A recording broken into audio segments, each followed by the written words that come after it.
মহানায়ক বিপ্লব দেব তোমায় জানাই ওয়েলকাম ওয়েলকাম ওয়েলকাম মুক্তির মহানায়ক বিপ্লব দেব তোমায় জানাই ওয়েলকাম ওয়েলকাম ওয়েলকাম মুক্তির মহানায়ক বিপ্লব দেব তোমায় জানাই স্বাগতম স্বাগতম স্বাগতম মুক্তির মহানায়ক বিপ্লব দেব তোমায় জানাই স্বাগতম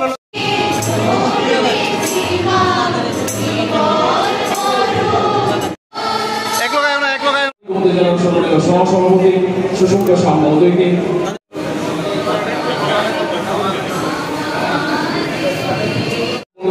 সভাপতি মহোদয়কে এবং আসন গ্রহণ করার জন্য আসন গ্রহণ করার জন্য অনুরোধ করছি আমার সম্মানিত বিধায়ক স্যার রঞ্জিত দাস মহোদয়কে আসন গ্রহণ করার জন্য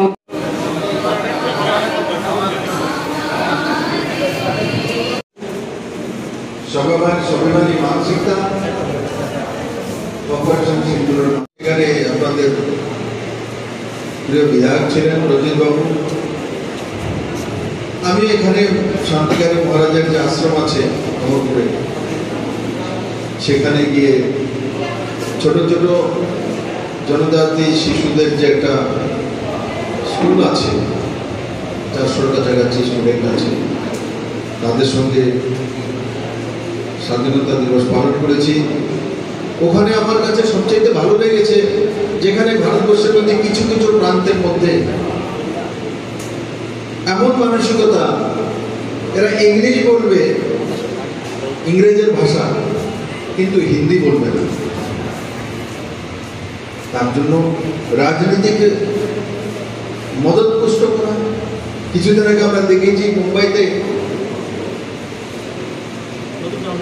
তথাকথিত রাজনৈতিক নেতা না মুম্বাইতে থাকতে হবে, ওই ভাষাই বলতে হবে, হিন্দি বলা যাবে না। সেই জায়গায় আজকে যখন আমি দেখলাম, আমি বলিও নি, আমি মহারাজকে বললাম আমাদের জনজাতি বাচ্চারা, ছোট ছোট বাচ্চারা আমার সামনে সঙ্গীত পরিবেশন করেছেন, আমার সামনে ডান্স পরিবেশন করেছেন। যে সঙ্গীত হচ্ছিল সেগুলো হিন্দি।